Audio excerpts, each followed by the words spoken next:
The next 10 minutes are yours. Thank you very much, and thank you for your time. I just want to introduce my colleague. I'm a trustee. We're both trustees of the Midwinter Celebrations Trust. This is Allan, who's been a trustee for some years, also a photographer in town.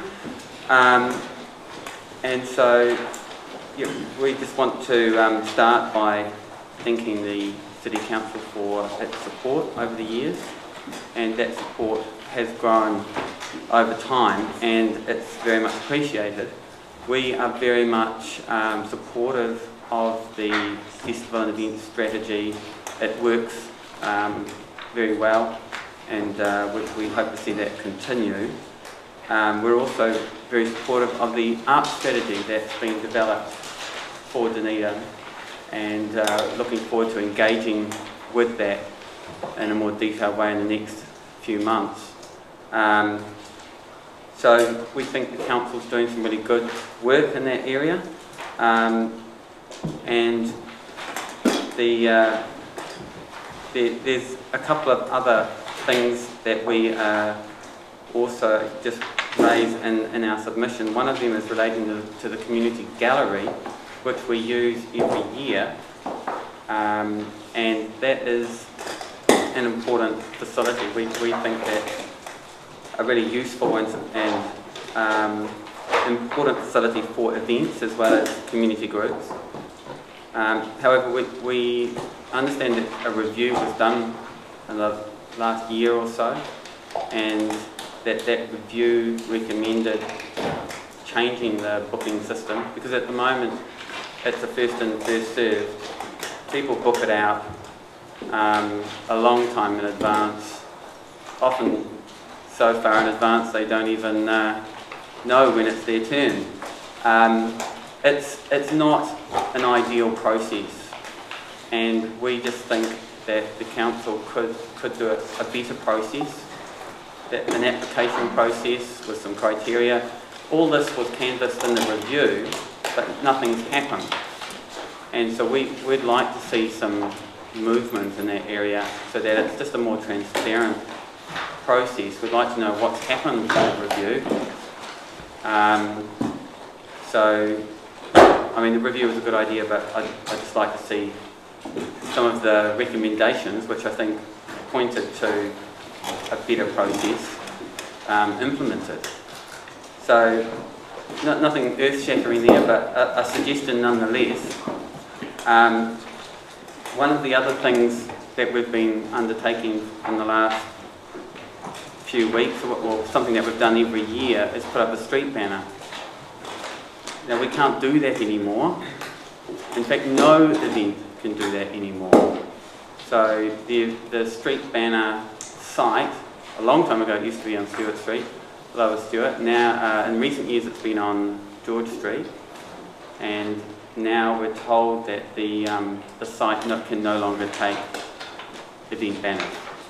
And that may be because it was never intended to take street banners. It was made for Christmas decorations. So, I mean, that's fine, that's legitimate, but it's a big shame for all the events in town. And I think it's something the Council could facilitate as some sort of site for events.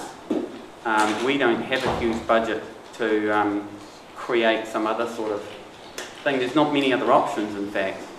The banners, the big flags that the university and some other events use are a little bit beyond us. It costs thousands to put these things up. It's not even the banners, it's just putting them up. They cost a huge amount of money.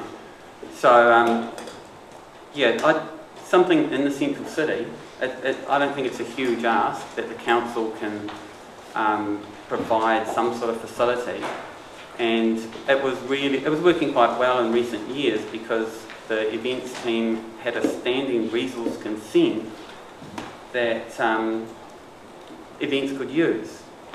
So we didn't have to go through this big rigmarole of a resource consent. It was a good system, and now it's gone. And so I wanted to bring that to your attention, because I think it will impact negatively on our event and other events. So yeah, that's something quite specific. I just want to hand over to Allan to say a few words. I'd just like to take a minute just to tell you a little bit about this year's Midwinter Carnival. Again, like Paul, I'd like to thank you for your support. Without your support, it just wouldn't happen.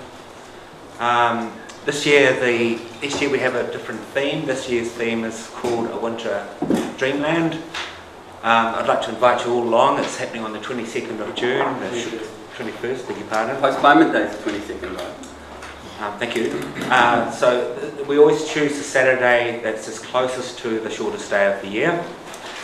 We're going to have our usual collection of huge lanterns this year. To say A Winter Dreamland is really based on children's stories, a little bit sort of like shadows and light and moon, and what we're going to have is a huge clock lantern, a huge swan lantern, a castle lantern, angel lantern and tree lanterns, and also our huge unicorn lantern, which we had a few years ago and the crowd loved it.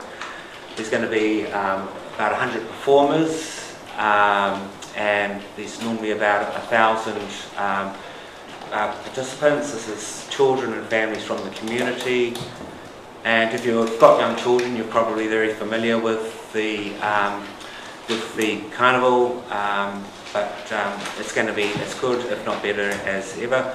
Really, the Trust is trying to squeeze as much out of our limited funding as possible, but we've got an attitude of rather trying to grow the carnival, we're just trying to make it better each year. And we do have plans to build relationships with our other funders as well. So we get funding from a few other areas, and we're working towards developing the relationship with Creative New Zealand in particular to bring key artists into Dunedin, or working with key artists from Dunedin to really raise the profile. But the profile of this event is one of the great benefits for the city, and just a month or so ago it was picked up by an Indian events website. This is a key event website in India, and recommended as one of the top events of New Zealand. So these things keep happening in various ways over the years, and the imagery that is created certainly makes Dunedin look like a fabulous place, and so that's something that we'll continue to do. Thank you. Questions, councillors?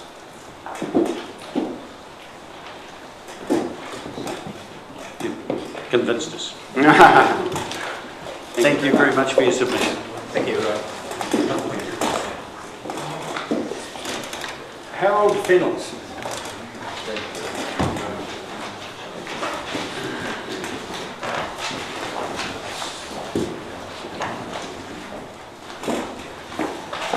Welcome, Mr. Fennell.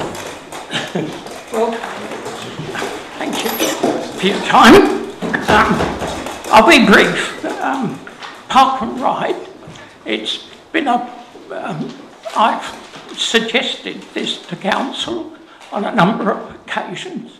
I enclosed some information about how Exeter and Chester manage that. They're cities of a similar size, in a similar situation to Dunedin, and they managed to provide 3,000 places park and ride. The benefits of this will be obvious. Fewer cars in the city, car owners saving a hell of a lot of petrol cost, because riding from Mosgiel, getting into the centre of Dunedin, I would suggest that 50% of the fuel is spent in the last few miles, and a lot less pollution. Plus, it's economic nonsense to park cars in streets, since streets have to be built to take loads from lorries, whereas to build a place to park a car takes a couple of inches of tarmac. The other submission I made was about double glazing. I noticed that in the information about insulation that council provides, that there was nothing that provided for double glazing. Well, about 4 years ago, I decided that we needed to double glaze our house and got quotes which ranged between $10,000 and $12,000.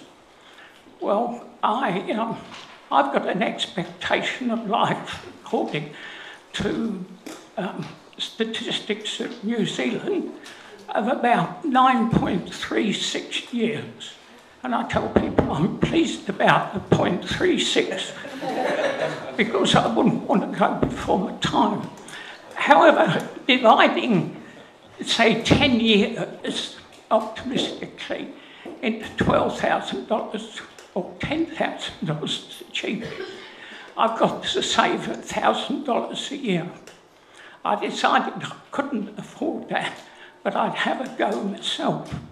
Well, I've now double glazed our house for $2,300, doing it myself. I then thought to myself, how can I get this out to, particularly, I'm thinking about younger families who have mortgage bills, which I can scarcely contemplate.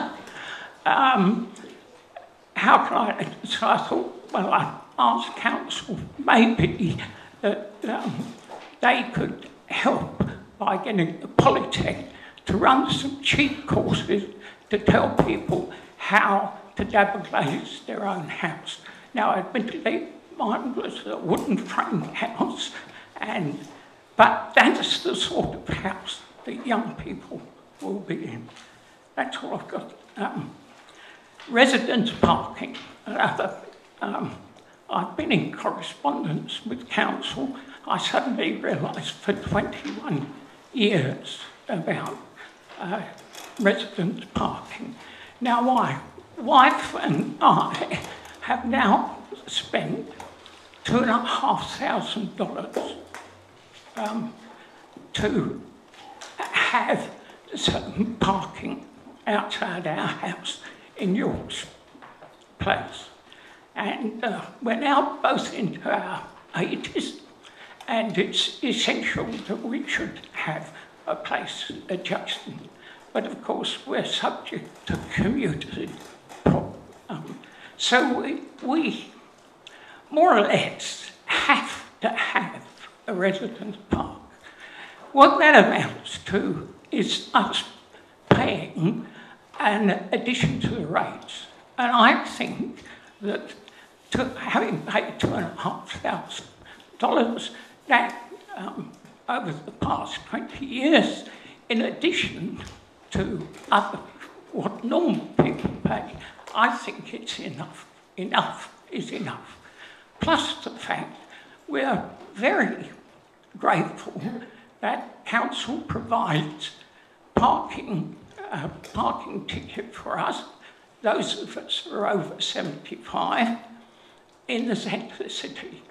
But to then charge us $165, which is a sum which I've long held is far in excess of what it costs to provide, and council gave me the figures that it cost $400 to establish it, but we've now paid $2,500.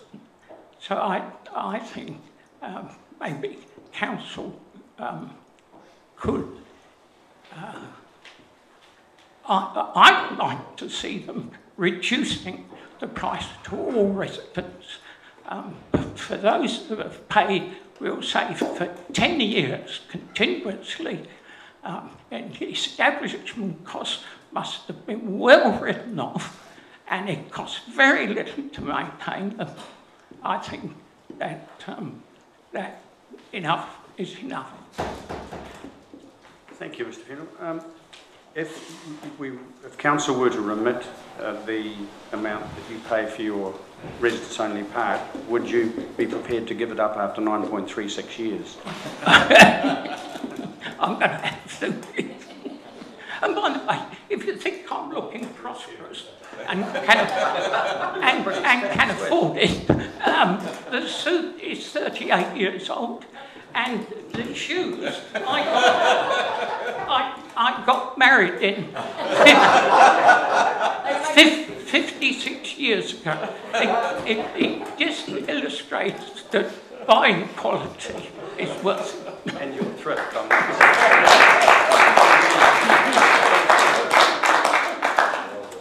You've been driving and not walking around. Any questions, councillors? Thank you very much for a very entertaining submission. We'll consider. Philippa Harris.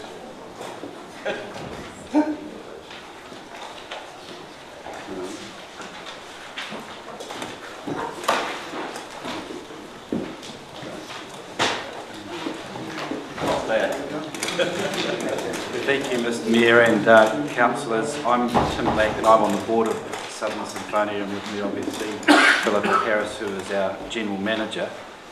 We wanted to briefly speak in support of our application for a civic grant, and I want to start off by acknowledging that Council has supported the Sinfonia for a great many years. We've been in existence for 48 years, and the fact that our actual name is the Dunedin Civic Orchestra will give you a clue as to the support we've enjoyed from the city since our inception and continue to enjoy. But we're asking you for more money this year, and I know that creates its own issues.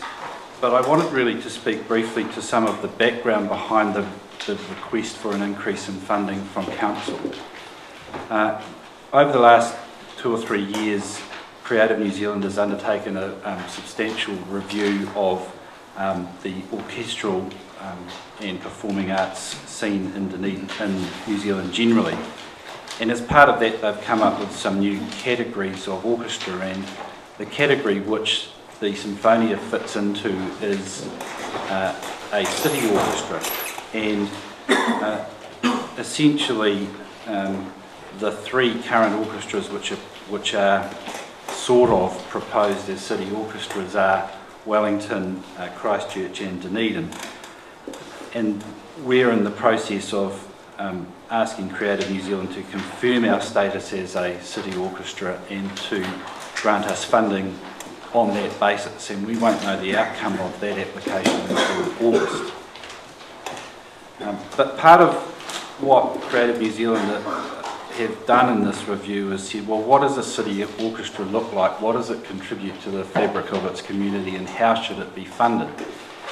And while I'm not suggesting for a moment that Council should be dictated to by Creative New Zealand, what Creative New Zealand have said is, look, we think a city orchestra is going to require 50 to 55% of its funding from local or central government sources, and we think that it is reasonable for local government to provide somewhere between 20 and 25% of the total funding for a city orchestra.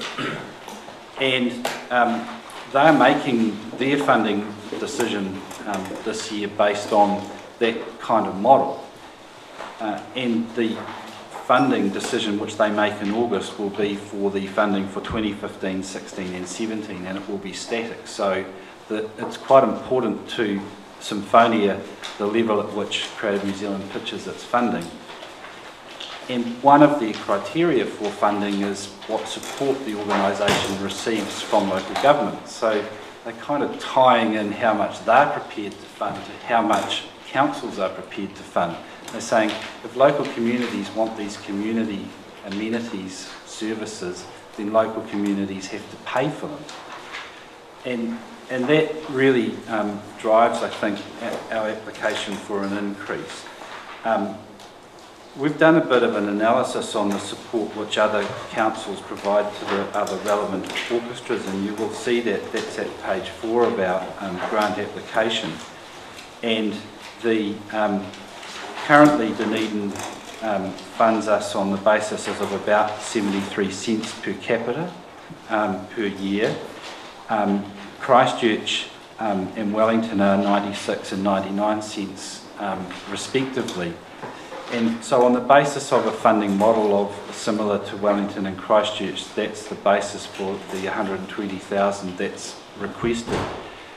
And I should point out that the Sinfonia has the highest audience participation per capita of any of the orchestras, including Auckland Philharmonia and including NZSO. So we are attracting this community to events that we put on. And the orchestra, in our submission and in our view, does provide a vital link between the musical community in Dunedin and the community itself. We have strong links with the university and with the music department at the university, and there's a real cross-pollination that goes on between the university and Sinfonia. We think our record of performances speaks for itself. We're trying to do some new things. Creative New Zealand expect us to do some new things. One of the things we're doing is a Dunedin sound production, which is going to take place early next year, and that involves setting some classic Dunedin sound, Verlaine's type music scored for an orchestra with Annalise as one of the soloists and some of the original band members performing. And we reckon that's a pretty innovative thing for a Western orchestral-based orchestra to be doing. But that's the sort of thing which excites us as an orchestra and the sort of thing that we want to do to remain relevant to our community, to increase our relevance to our community, and we think we do a pretty good job of it.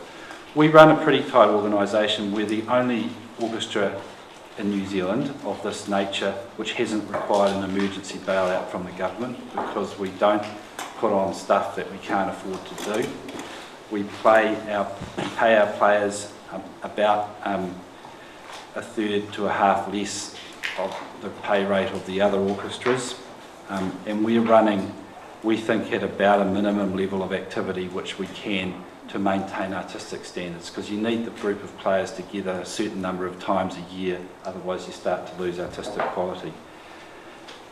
So we think we are doing pretty well with the cloth that we have at the moment, and we're asking you for a bit more cloth. That's probably all I have to say. Philippa, is there anything you want to add to that? I'm happy to take questions. Thank you. Questions? Councillor Stones. I'm really interested in Dunedin sound. Yeah. Have you thought of recording that as a live recording, given that you can link it to the university's sound mixing suite? Yeah, we're working in quite closely with the university in terms of that sound desk, and we see that as providing real opportunities for the Sinfonia and for Dunedin and for the university, and we will be recording that concert and webcasting it. And one of the things that's happened with the town hall renovation is that that's wired in to go into that sound desk, so we can do that sort of stuff.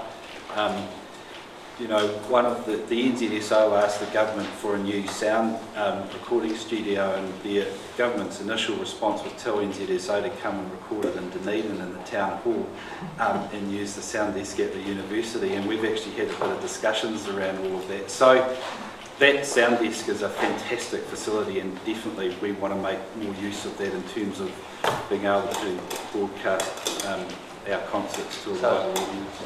So find a webcast, because that's free, but is there an intention to perhaps cut a CD or provide musical digital files that can be purchased of that concert? Absolutely. Thank you. Councillor Hawkins. Thank you, and I applaud your patience dealing with CNZ's torturous review of sector funding. It says, you said that CNZ's expectation is that local government funds 20 to 25% of the orchestra, of the Sinfonia, but it says in your submission that the expectation is that local public agencies contribute up to 20 to 25%, which is slightly different. Yes. And if you add the DCC and Community Trust, that is around 20% already, is it not? Yes, it is. It is local public funding agencies. Right. Yeah. You also say that because you're getting 3 yearly funding reviews that it's static each year, but my understanding is that if you're on a 3 yearly CNZ funding, it's like, well, you can budget for stepped increases within that, you just can't alter it. Sure. Right. But it's fixed. Yeah. Yeah. The total amount for the 3 years. Yeah.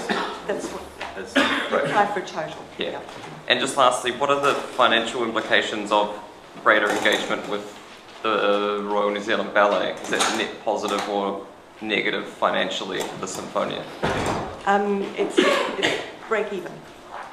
Yeah. But of course the artistic benefit for the city and the musicians is huge. Our hires are generally about revenue neutral, and that's the only way we can sell the hires. I think the thing for us is with ballet, we've convinced them to hire us, whereas before they were saying, oh, we're not so sure about artistic quality. And so the fact that they've got that confidence, and it means that the people who go to the ballet get a live orchestral experience rather than recorded music. And we think that's great for the city and for the people who want to go and see ballet. Great, thanks. Councillor Pete. Thank you for all you do to contribute to the musical talent in the city. I'm wanting to ask a question about the musicians' pay rates, because you have noted one place that we your musicians are paid about between a half and 2/3 of what they're paid in the northern centres. And this seems to me kind of a poor cousin relationship we have with the orchestras in Christchurch and Wellington particularly. I just want to be interested to hear a comment about that, whether that affects your recruitment or your ability to maintain a full orchestra. I think we're very fortunate that in Dunedin we have a large number of players who are very talented, who are prepared to accept what we are able to pay them. However, if we need to bring players in from other centres, we encounter quite a lot of resistance. I think also perhaps the level of remuneration that players get may not be an incentive for people to move to Dunedin. So I think it certainly affects our retention, and people will move away in search of better playing, more playing opportunities at better remuneration. So it does have that impact. But we are pretty lucky with the players. Last year we had the tour to Japan, which is a massive success for the Sinfonia and for the city in terms of profile raising, and the players all did that for nothing. We said, if we're going to do this, we can't afford to pay you. We can hopefully raise the money, and we managed to do that, raise the money to get you to Japan for this tour, but we can't pay you for your performance, and they were prepared to do it. And so the whole lot, it was fabulous. Yeah. Councillor Stein. Just one other question, something that you perhaps get for us, because you're not going to get it off the top of your head, but you've done some comparison on the funding ratio for Christchurch, Wellington versus Dunedin. Have you done similar work on entrance charges? So are our ticket prices in line, or are the ticket prices lower in Christchurch and Wellington on average for the performances? We haven't done any specific work on that, but we certainly could.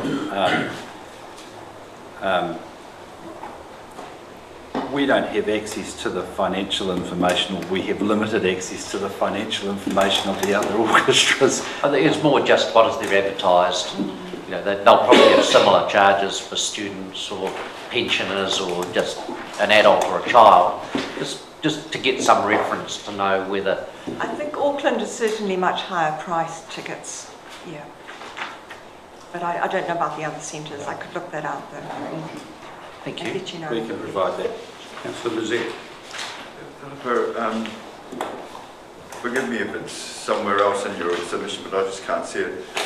In scenario one, you seem to have an expectation that Creative New Zealand funding will be decreased.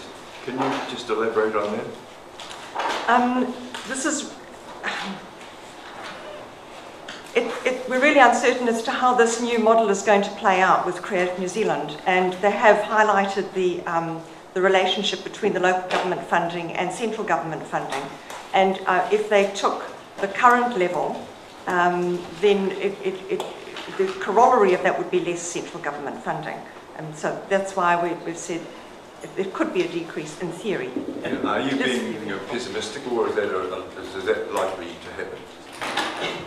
They haven't said that they'll decrease our funding, but they have said they are very keen to link local funding levels to, and so we've just said, well, if we apply the model that they've talked to us about, and of course they say, well, we can't predetermine it, we've got to wait and deal with all these applications, but they've clearly signalled that we can't count, even if we get the city orchestra status, and we're confident about that, but we can't count on getting the same level of funding from CNZ because they are looking at what other funding sources are available to city orchestras, and they have had a particular focus on the last few years, but in particular this outcome of the review around local sources of funding. It almost encourages you to give a much greater grant to the Sinfonia, then get a discount, and we'll get a rebate later on. You wonder, don't you? Right, any more questions? Thank you very much for your submission. Appreciate it. Regent Theatre, Sarah.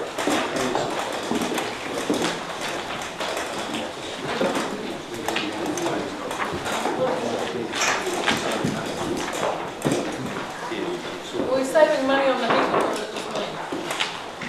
That Civic that drives right down that open door. I'm experienced. Welcome. Hello. Can you hear me? Yep, but if you pull the microphone close up, I'll hear you even better. I'm told I talk quietly and very fast. That's true. Good afternoon, everybody. Thanks for making the time to see us today. I'm going to talk quite quickly, obviously, so I'm not going to take up much of your time. Like other people already, I just want to acknowledge the relationship that the Regent Theatre's enjoyed with the council. It's been about 30 years since it was formalised with the trustee. So recently we've changed our name to the Regent Theatre Trust of Otago instead of the Otago Theatre Trust to better recognise the focus on the facility that we look after on behalf of the city. Today, I'm sure you've been through our application for funding assistance. It's more of an increase to the funding that we already receive, and it's purely related to insurance premiums that have increased over the last 5 years. I just want to acknowledge the increased funding that was associated with our SLA funding last year, the $30,000 that effectively offset the rates increase. And also the work that we've been doing with city properties under this year's SLA, which we're currently negotiating, which is going to be recognising the funding, the expenses that they're picking up in terms of building maintenance. So that's been quite helpful for us. The $13,000 extra on our insurance premiums is substantial. Our budgets run very tight, and we are looking to request that you consider helping us to be able to meet that expense. There's a number of different areas across all of your strategies that the Regent Theatre contributes positively towards, and I don't necessarily want to bore you by reiterating those, but I'm quite happy to. This is Gary, who's the Trust Chairman, and he's quite happy to speak to anything I can't, or anything else. Yeah, hopefully I'll be able to answer any questions, and Sarah can. Okay, first question. Do you negotiate and establish your own insurance policies, or do you do it through the city? We do it on the back of the figures or the rates that you're able to negotiate to the city. So we use the same company, and we're able to enjoy those rates there. Yeah. So we sort of do it together. Once you guys negotiate yours, then we come in and... Yeah. Okay. Thank you. Councillors, You asked it. any other questions? No? Doesn't appear there is. I think we've had some recent exploration and initiatives around insurance, and so it may be that we can be of assistance even, I mean, we'll certainly consider your request, but we may be able to be of assistance as we clarify what our insurance situation is. If we can get it into a better situation ourselves, clearly that will be to the Regents and Dunedin. I did read about very, very much appreciated. Yeah.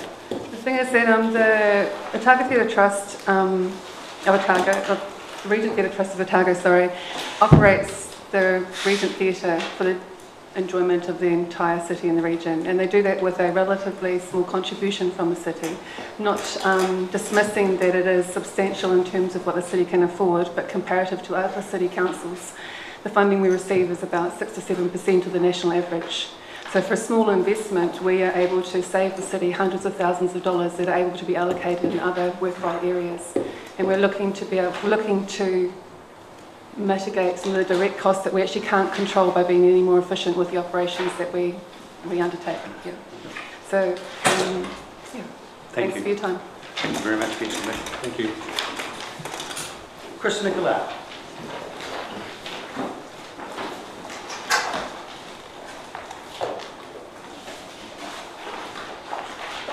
Sorry I didn't make any comments for hardly anybody. Where's the Otago Daily Times? Where? Oh, you've already got one. So, yes, I have 3 other copies for anybody who cares to have one. Welcome.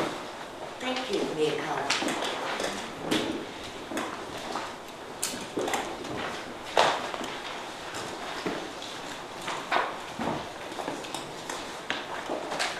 The next 5 minutes are yours to regale us. Might be a little more than 5 minutes. Can you hear me? Well, I hope not, because we really are running behind. Well, this is my opportunity. No, I appreciate My that. name is Kris Nnicolau and I'm a Everyone else's ratepayer and live at opportunity Keres too. Bay. Yes, I agree with the sustainable economic port as our asset, but there is a compromise to be made, and so far over the last 20 years there have been no compromises made by Port Otago towards their neighbours. Port Otago came into our neighbourhood. We did not plop ourselves into their business. They invaded our space and expect to continue to do their business with no regard for the residents' health and safety. When the Environment Court set up the Port Noise Liaison Committee, I do not think they intended for Port to monitor their own pollution.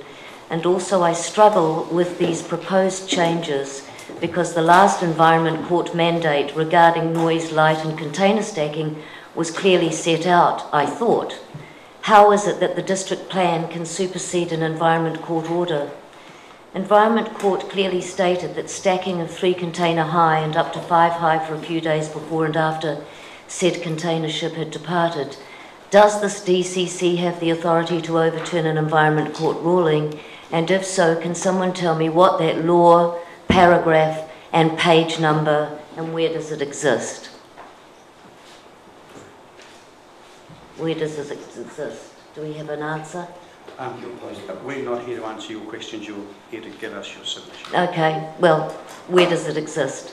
It has to be asked, do we want the coasts of Otago to become a storage facility for empty containers? Can they not be railed inland? We have an aspiration in our present district plan of using rail where beneficial. This industry cries out for this to happen, but we continue to use the heavy trucks that thunder down the roads of our small townships, cracking the foundations of our heritage buildings and turning a blind eye. How does the sight of containers help our burgeoning tourist industry? Wouldn't it be grand if our visiting travellers could dock amongst our little fishing village on Boiler Point without the wall of empty containers looking like they are going to fall on their heads? What happens to our track and the proposed fishing wharf that is supposed to be our gift from Port Otago for letting them open this berth in our little village? This gift to be controlled by Port Otago of when it is opened or closed. If the height of the containers rises, you can bet the fishing wharf will be off limits most of the year because the containers will make it unsafe for humans to walk. If you've been reading the papers recently, you will have read that a port worker was killed by a stacked falling container a few months ago at Littleton. For me, there is no other outcome but that second generation should require Port Otago to adhere to the current limit of 5 high on a temporary basis and reaffirm the intent and spirit of the Environment Court decision C66/2002, that is, that the storage height at Boiler Point boiler point be limited to 3 high permanently and 5 high when necessary immediately before and after supership visits. If you allow any more than that, you increase the noise in Carey's Bay, and also you raise the containers, then you must raise the light towers. I also think it would be beneficial for them to plant taller trees to give a better aesthetic. The Port Noise Management Plan that is in place does not meet the requirements that face us in terms of future noise we will experience when the new berth opens up on Boiler Point. Port Otago, of course, have done a really good job on you guys thinking that they plant trees, give freebie sheds for the Seafood Festival, and spend $150,000 a year on noise control. Queenstown Airport are going to give their people $2 million. Port Otago can't even provide technical advice to those of us who are trying to insulate our houses from their noise pollution. This I have just experienced. Imagine, after 15 years of meetings, not one person can tell me the recipe of window insulation. Oh, they'll come back and say, we can't give a recipe because of the gaps, etc. We know about the gaps. Just tell me what the worst scenario was with one of the houses closest to the port. For example, is it better for the first pane of glass to be 8 millimetres with a 6 millimetre space and a 4 millimetre second glaze? Nah, can't do it, won't do it, couldn't do it. This is not the Middle Ages. We're not servants of the Otago Harbour Board, Port Otago or the Crown, and we residents need to be treated according to the mandate of the Port Noise Liaison Environment Committee, which states they will examine all new methods to mitigate noise at source and provide technical advice to those residents they are encroaching on. Port Otago refused to do real-time noise monitoring, refused to research cold ironing, refused to compromise with us in any way, shape or form.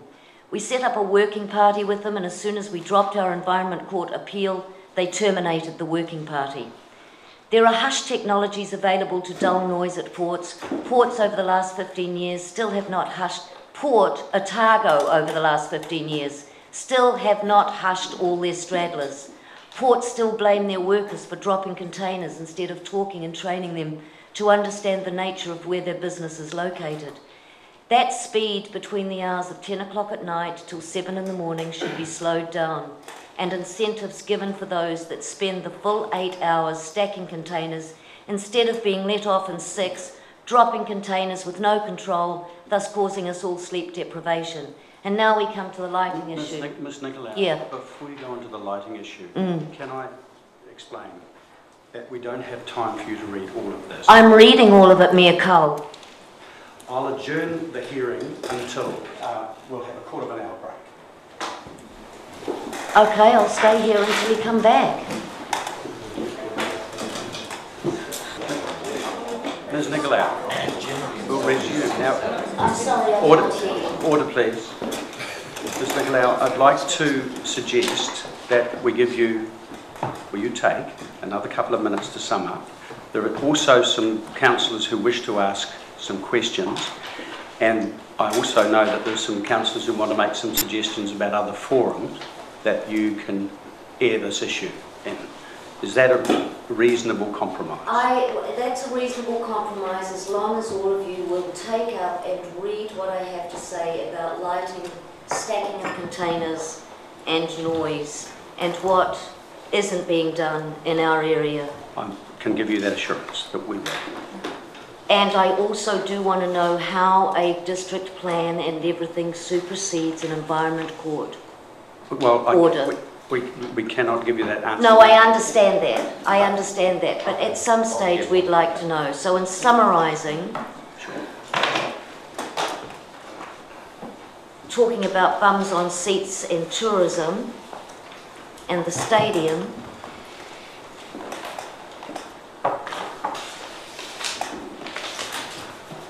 we still seem to continue to find old sportsmen to run the venues who have minimal skills in how the stadium can get bums on seats. The only way to be involved in procuring talent for our stadium concerts is by wooing the promoters, by taking them on a full-scale tour of Otago and Southland, sell the idea of come to the end of the earth. Strategise, be creative, think of talent outside the box, doesn't always have to be high-profile USA talent. How the Otago Rugby Union, the New Zealand Rugby Football Union. I mean, after all, you gave them an apology, you forgave them $400,000 debt, and you built them a $300 million stadium. They owe us, and I think they need to help us out on what we have now. Oh, what use is it? Are you happy to... You can question me, whoever wants to question me about anything. Councillor Benson. Thank you, Mr Mayor. Ms Nnicolau, thank you for your comments. I already, you might see these little blue flags I've got on submissions, while the colour's not entirely appropriate. Yeah, I know, sorry about that. They indicate issues I wanted to raise with staff anyway, and as you'll be aware, I suppose, there are a number of co-residents from Port Chalmers who have already raised these issues. I wanted to talk to staff about that, and I plan to do so. There are several matters. What I want, before I come to my other question though, and talk about the planning issues, I was wondering about what the source of most of the noise is. Is it predominantly the container stacking noise, or the noise of the sources? The noise of the... Is there any one predominant noise? For example... Several sources. One is vibration that comes under the ground, which I think is by ship's generators. One of them, of course, is the stacking and the dropping of containers from a great height. And the other is the whir and the constant turning of the straddlers. Okay. And the noisy, when they back, when those forklifts go back, the noise of a beep, beep, beep, beep, beep, beep, beep. Okay, beep. well, it will be good... And remember, we're talking about the hours of 10 o'clock at night till 7 in the morning. It would be good to have the opportunity to tease that out, and for everyone's information, for people to be more familiar with the issues. So I wanted to ask you if you would consider coming to a public forum at the beginning of the next... I'll come to a public forum, but I want once and for all for the DCC to take responsibility. I'm coming to that in terms of enforcement. So we'll get in touch with you about when that will be in the next committee round. In terms of the planning issue question you raised earlier, the first thing is a question about enforcement. That's one of the things, because in terms of the plan, while it might be a waterborne noise, a lot of it, or not in our territory, so to speak, nonetheless it is in terms of noise and view issues and other matters in terms of the planning. It's land noise. So it's an enforcement issue I want to ask about. And secondly, I wanted to alert you to the fact that the revision of the district plan is currently underway. And so whatever happens with what rules we have in place now, and any enforcement or not that happens in respect of them, you and your friends will need to alert yourselves to the fact that you will probably want to submit as part of that process when that plan is notified later on in the year. Just like I'm doing now. That's it. But it's a different process, so now is no good. Thanks for your time. Thank you very much. Can I? Not. Can we ask a question? Oh. Right. We'll go on to the next. The next submitter is Mark Bevin.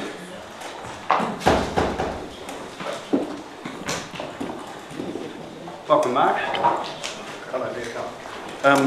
Thank you very much for letting me come. I was a bit surprised to think I was allowed to come into this enlightened place. In fact, it does look quite like I feel I am amidst the enlightened. And I realise most of you have seen at the Otago candidates meeting, and we obviously encouraged you enough to keep going. I've abbreviated my talk because you've got little time, and I've just come to promote the simple notion of planning to increase the availability and therefore the visibility of drinking water fountains in the city. It seems a funny little trivial thing, but we really have struggled to find them. There's a few in major points like the Botanic Gardens, if you can find them, the library, top of Baldwin Street, and it's working at present. But you won't find them in the stadium or a lot of places that our visitors frequent. And I think that's a shame. In fact, if you come to the city and you need a drink, you've probably only really got the option of the shiny bottle. And, yeah, that just seems such a terrible thing. I wanted to say a bit more, but I think you already know a lot of the issues. But if I put before council the idea that it's a good spend in the long term, it is an antidote for the tsunami of disposable bottles that we are faced with. It's a very good thing for the city's image, and it's welcoming visitors. In the background, you lead little advice on what's happening, but to the June 2013 year, we sent away 112 tonnes of recyclable PET from the city. Now, it's not all water bottles, but that's about 3 million bottles if you weigh them up. Worldwide, we only recycle about 20% of these things, and they're not really recycled, they're downcycled to something that then can't go any further. It's never used in another water bottle, so it's basically waste. We live in a drink it, toss it away, use it once, somebody else's problem, and it's so seductively marketed that our public aren't going to willingly give it up. It's wasteful, it's not healthy. Bottled water is not as well regulated as your municipal suppliers, and our supply is wonderful. And it's really quite ironic, it's so expensive. So you know all that, the All Blacks promote it, they'll even courier it to your house. So you can have Auckland sending its waste down here instead. How can a council manage this short of banning it, which is not possible, taxing it, which sounds like a good idea, could help the Southern Sinfonia.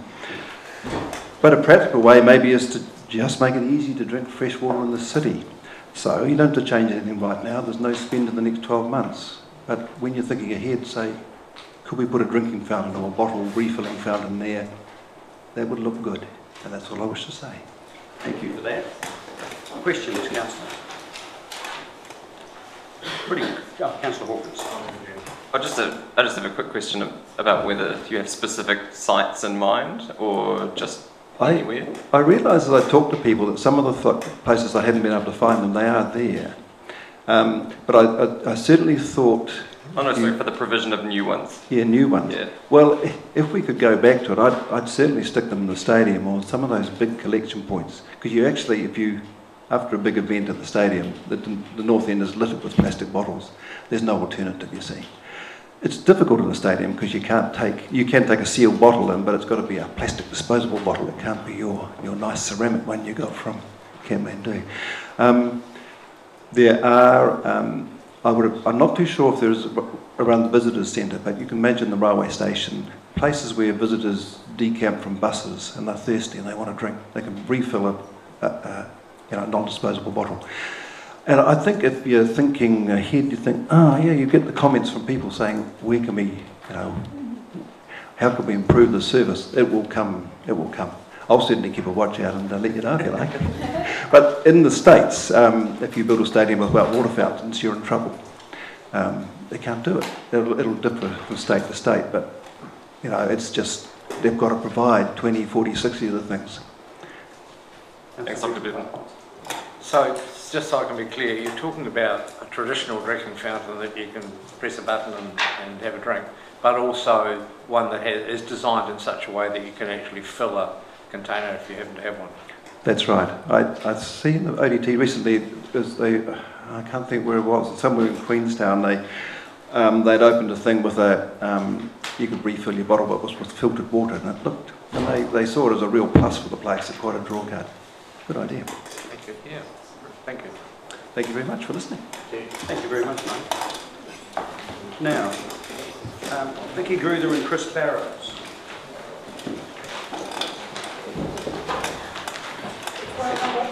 And you're with Friends of East Taleri Dog Park. Right, welcome.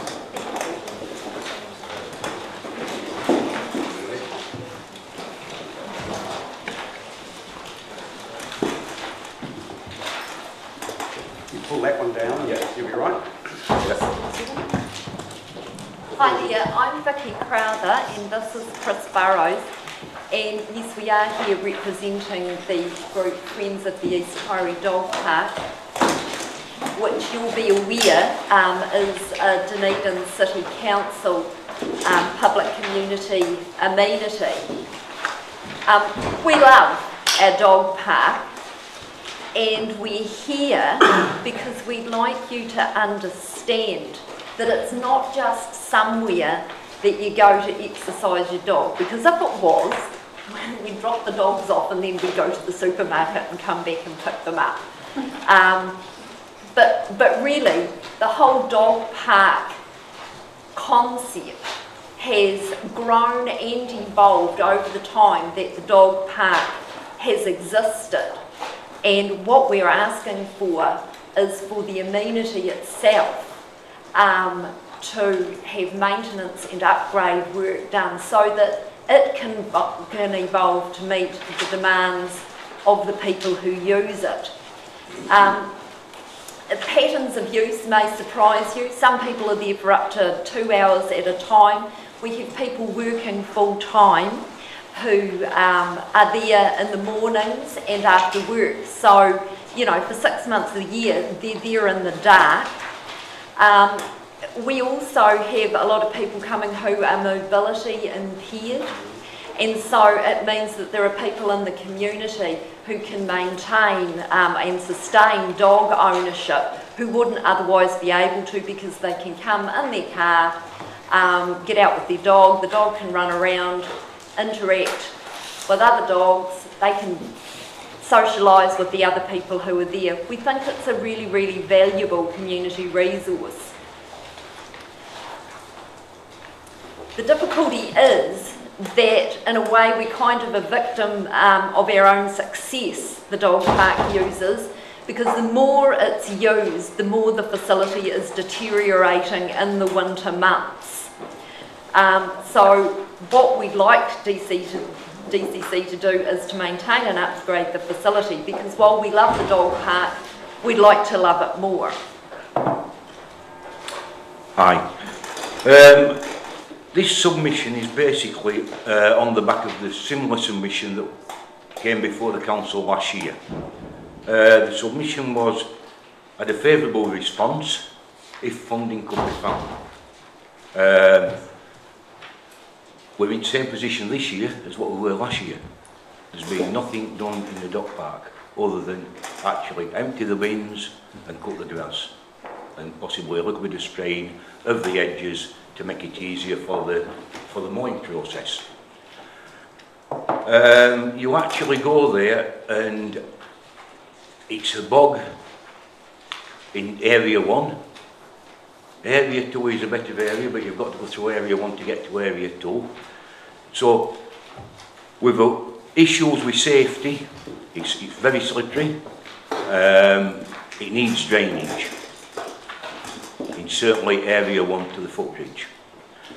There's other concern for the safety aspect is lighting.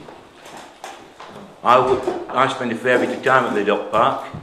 I would suggest that off the top of my head there'd be a minimum of 75% of people using the dog park would be women by themselves. There's a lot of these women work office hours, and they're actually going with torches and headlights to actually walk the dogs in the dog park because there's no lighting. I see that as a safety and a security issue for these women who are responsible dog owners, who want to do the best for the dogs, and it's a cost to them to actually do it, when I think it should be lighting provided by the council. The other area is the boggy areas.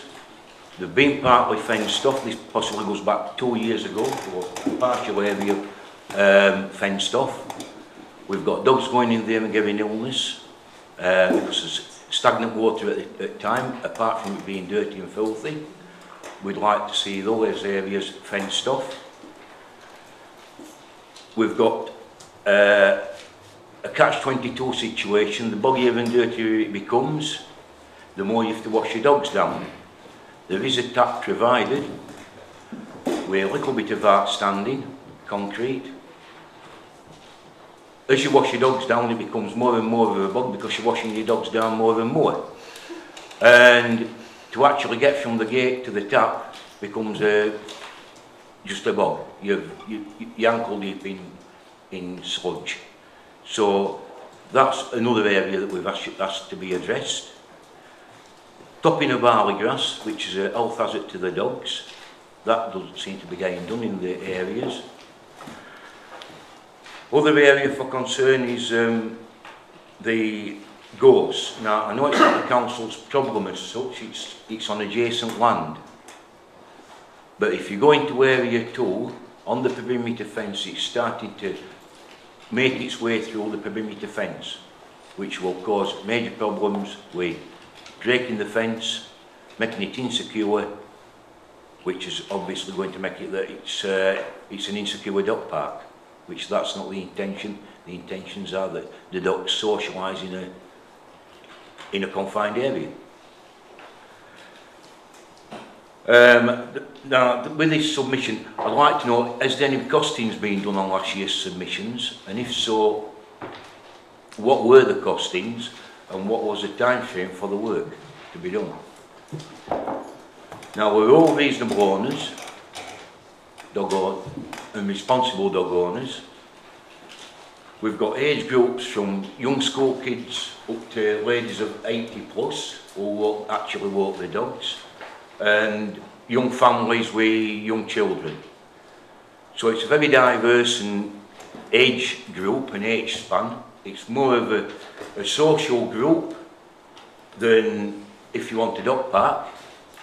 And the way that I see it is it's very much like a community centre that's of a community hall that spirit, but with no building or maintenance for upkeep of a building. And we feel that we should get funding so that we can actually get people to use the dog park more, because it's underutilised in the winter, especially because of the state of the dog park. It comes barely fit for use.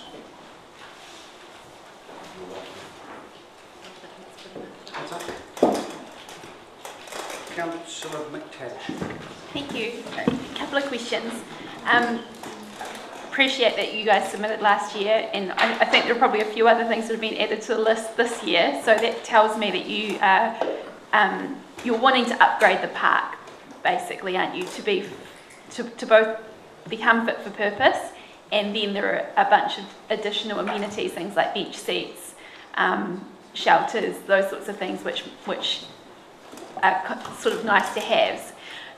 Are there... Yeah, but if I can answer that, there's only one seat that seats two in the dog park. Now all this seat is it's two pieces of 4x4 with a plank bolted on top that's set in two pieces of concrete. Now I can't see where that's rocket science or going to cost a hell of a lot of money for council to actually provide a facility like that. So I guess my question is, given that council's budgets are tight, and appreciating that we do need to do some costings, and I'm sure that we'll be asking staff where those costings are, do you think that there is capacity or energy within the group to contribute towards the cost of some of these things, or do you see that as solely council's role and you wouldn't have capacity to contribute? Well, our group is really purely an informal group. We're not an incorporated society or anything like that. We're just a bunch of people who spend a lot of time hanging out together.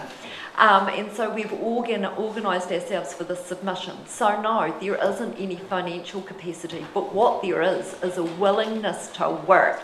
We have men, you know, who are willing to work. Probably have women who are willing to work as well. One of the problems that we do find, and it comes back to public liability clauses and etc. Yes. There's work that we could undertake, but obviously... Yes, it's your land. It's not ours to do anything with. Yeah. It's your facility. Yes. So if we can work through some of those issues, what you're saying is there are volunteers who are keen to put some man hours in. Bastard. Yeah. Okay, thank you. That will not be a problem. And the woman outside. Councillor Thompson. Yeah. Well, look, my question's along similar grounds really, but just taking it a step further, would you consider setting up an incorporated society? Because it seems to me that you have a contact base here ready made. Well, I've also got another, 58 signatures, I think, to go on top of what we submitted. The reason I ask the question is that if you were to do so, you have then the possibility of being able to apply for funding from other organisations, or even the DCC for that matter, through other means. And it might be that through just putting a few pieces of the jigsaw together, it might be possible to do more than it might otherwise be possible to do. So I just wonder whether that's something that you'd be prepared. Well, we've only formed as a group recently, over the last month or so. And I guess it comes back to the fact that even if we did have money, we can't do anything because it's not our bit of dirt. Well, I'm not sure that's necessarily the case. I think we can. There are possibilities that can be worked through, but it might mean you have to do some things too. Yes, and as I say, we're more than happy. We're more than quite willing to take any steps or do anything to see this dog park improved. Yeah. We've, how can you put it? We're in a way, our hands are tied because we've got no ownership of the dog park. It can be worked on. Yeah. And I think it can be worked on, but we need somebody to work on it with. Maintenance is an ongoing thing. The longer you leave maintenance and don't deal with maintenance issues, the worse the problem becomes. And that's why, in putting this submission together this year, we've decided to form to every meeting use of the dog park. We've elected a committee, or there was a committee elected to actually push for these improvements to the dog park and maintenance, and we can't afford for another year to go by and it stands still. I've been going there 4 years, and the only thing that I've seen that's actually been done in the 4 years is one piece of box fence stuff and some chicken wire put round bottom of fence to stop the small dogs getting out. Councillor Hawkins. Thank you. I certainly wish that we lived in a society where anybody could walk around in the evening by themselves and feel safe, but unfortunately that isn't the case. Excuse my lack of local knowledge, I don't spend a whole lot of time in East Taleri after dark. But in the areas surrounding the dog park, are there, is this a generally street-lit area? No. No. So for the people to get to the lit after dark dog park but have to walk by themselves in the dark to get there? But most people will go by. They'll drive there. Yeah. Okay. Yeah. But it's surrounded, it's sort of semi-rural. Yeah. Yeah. Councillor Wilson. Would you be willing to come to the Mosgiel Taleri Community Board and present your ideas at a public forum before their meetings and suggest that the Community Board do a site visit with you? Because I think that may be by far the quickest way of getting some action on this, because they'll ask immediately for a staff report. Yeah. Yes, absolutely. Yeah.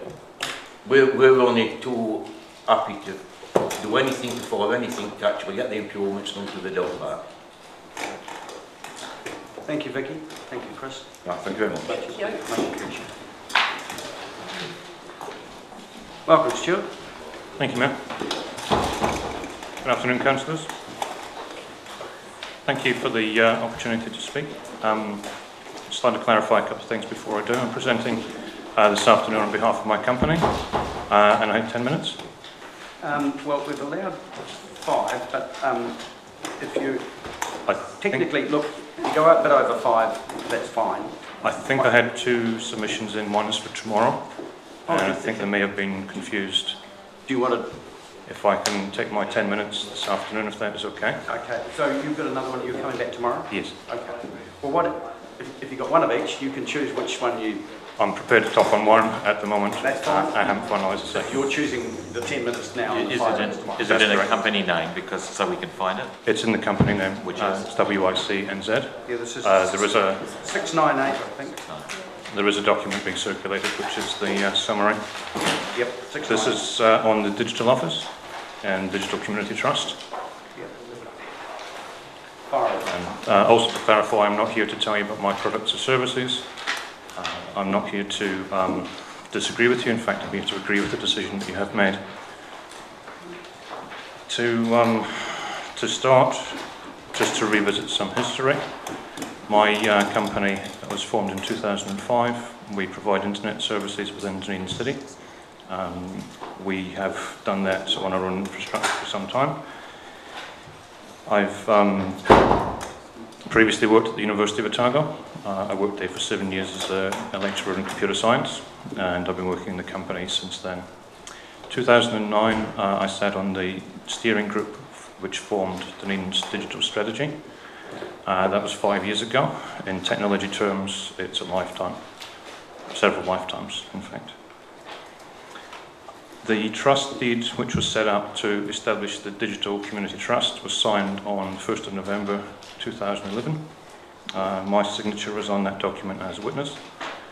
I revisited the trust deeds in light of some concerns that I had most recently about the Digital Office and the Digital Community Trust, and I want to go through some of the aspects of that trust deed this afternoon. I think this is an opportune time to review the activities and the direction of the trust. It's been operating now for just over 2 years, almost 3, in its current form, and you recently made a decision to pull funding, which is subject to ratification after this annual plan, and I want to discuss some of the implications of that decision as well. I've previously expressed some of these concerns at a meeting in December with Councillor McTavish and Councillor Staines. When we sat on the steering group to determine the digital strategy, we implemented what I thought was an excellent public consulting model. The steering group had representation from several sectors which had a bearing on that strategy. It involved people from education, health, business, as well as from council.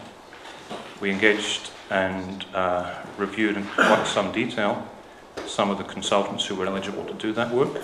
We selected one who had good credentials to do that, and I believe they did an excellent job in that consultation phase. We had hearings, we took public submissions, we listened to a number of different points of view, and we formed, at the end of that process, a strategy which was well regarded throughout the country. I am not sure that we have continued to implement that strategy in an equally excellent manner. I think the implementation of that strategy has lost some focus, and this is an ideal time to review that direction and to see if we can pull that back on track. As I say, I reviewed the trust deed in some detail most recently. I couldn't actually remember giving trustees such incredibly wide powers. If you read the trust deed, trustees can subdivide property, they can sell property, they can rent property, they can lend money, they can borrow money, they can write off debts, they can cause a natural catastrophe. Just joking. The trustees could effectively sell their grandmother and then rent out the house that she used to live in. I'm not sure that those powers are entirely justified for a trust whose sole objectives are education and the betterment of the local community. The trust has a community focus. The deed refers to improving education and the prospects for digital innovation in residents and businesses of Otago. It's a slightly wider focus than just Dunedin, but seems appropriate. I'm not sure that it includes a wider focus, but the trust provides for that to happen. Trustees can conduct activities to further the purposes of the trust anywhere within New Zealand. They can deploy the trust funds to any purpose or activity within New Zealand. That includes places like Whangarei, where the manager of the digital office was last night offering a free workshop to businesses in Whangarei. Whangarei, having completed its UFB rollout, being the first completely fibre connected city, and is streets ahead of where we are. We formed a digital strategy which was ahead of everyone else in the country. We formed a group to implement that strategy before anyone else did, and we are now behind. More so, the group that we formed to do that is elsewhere, helping those people who are ahead of us. This does not seem right. One of the tasks that the digital office was charged with doing in the implementation of the strategy was to form 2 advisory groups. One was the Digital Networks Advisory Group, and the other was the Digital Innovation Advisory Group.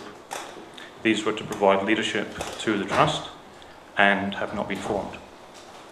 I see that as a failing of leadership. Effectively, it means that there is no avenue for local business leaders to contribute in that forum, and there's a subsequent lack of oversight of the Trust's activities. In the implementation of this strategy, the vision has, as I say, lost focus and has coalesced into a project-based implementation. That is, we progress from one project to the next. We seek funding for individual projects one at a time, and projects are not achieved or indeed are abandoned by the Digital Office. Many of the things which are in the strategy, which were highlighted as a high priority project, have either not been achieved or have been delayed or have simply been lost. Doing this on a project by project basis makes it very difficult to ensure continuity, particularly for funding. It makes it very difficult to establish a critical mass, which are always looking for funding for the next project. There is a danger of supply capture. The next good idea is the one that gets funding and gets done. With regard to UFB, one of the projects which the Digital Office highlights as a success is its influence of Chorus in changing or prioritising the rollout of UFB within Dunedin. Dunedin is the only city that meets with Chorus regularly to do that. Unfortunately, Dunedin is the one city which has the slowest rollout and the lowest uptake.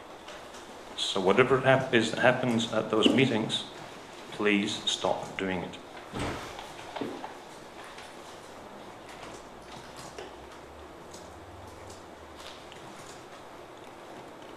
With the lack of the advisory groups, with the wide powers of the Trust, there is a danger not only of supplier capture, but also conflicts of interest which cannot be readily identified and readily addressed.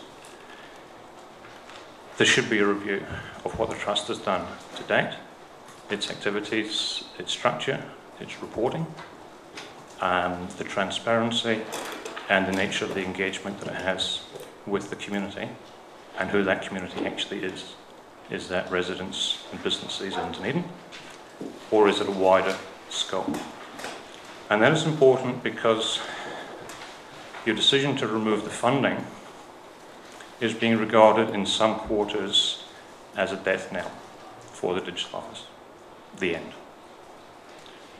I don't see it in quite the same sense.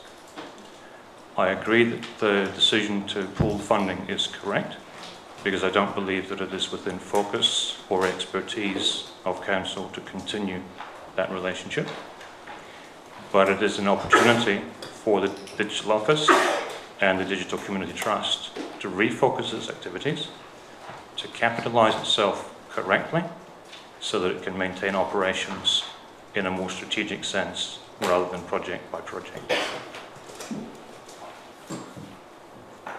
That goes back, if you remember correctly, those councillors who were on the steering group, to the original intent of the digital strategy. It should be community-led rather than council-led, and this is an opportunity to refocus on that aim. Everybody able to take questions? Yes. I just want to touch on one thing first. And you've made some fairly widespread criticisms, and so what I don't want this to end up as is a backwards and forwards discussion, rebutting. There'll be a forum for that, but it wouldn't be productive to do it here, I don't think. But I am going to allow obviously any questions.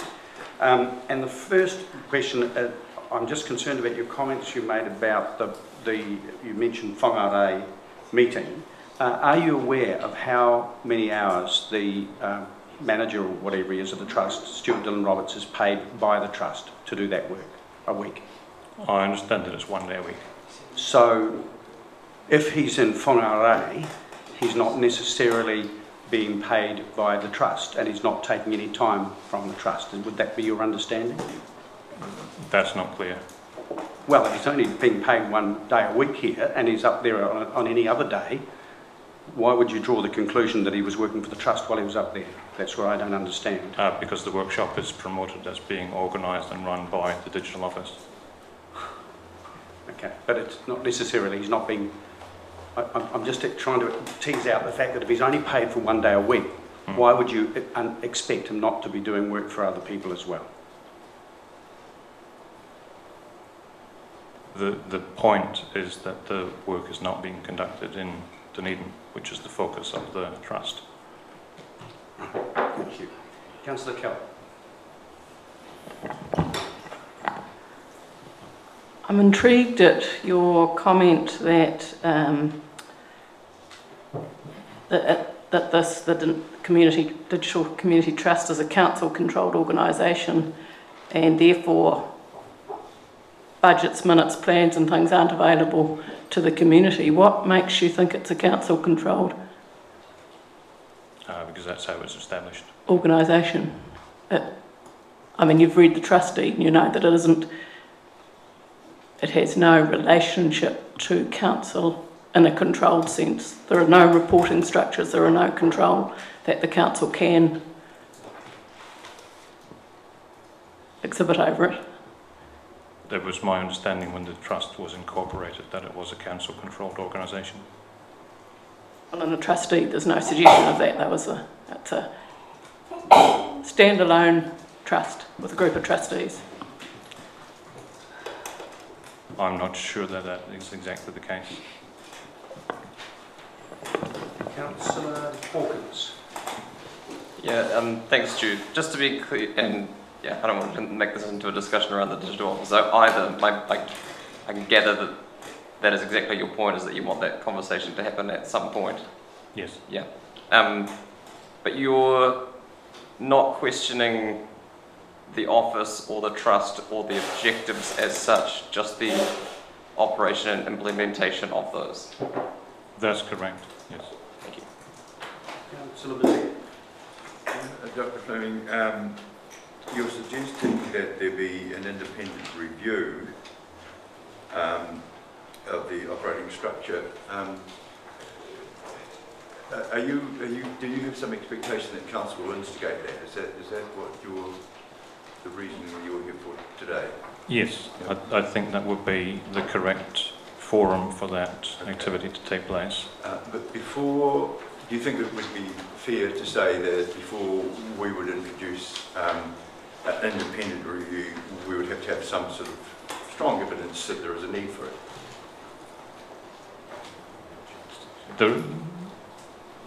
There is, I think, no need to have evidence for a review. There is a natural transition which is in the schedule for that trust. Anyway, the original intention was that it was set up for a particular period, and that at a certain point, which I believe is the end of this year, that it would transition to implement the Otago strategy rather than simply the Dunedin strategy. But what do you think would trigger an independent review instigated by the council? The fact that you have a transition in the trust. The original intention of the trust was to implement the Dunedin strategy. Yeah. It has now been charged ongoing from the end of this year further to implement the Otago strategy.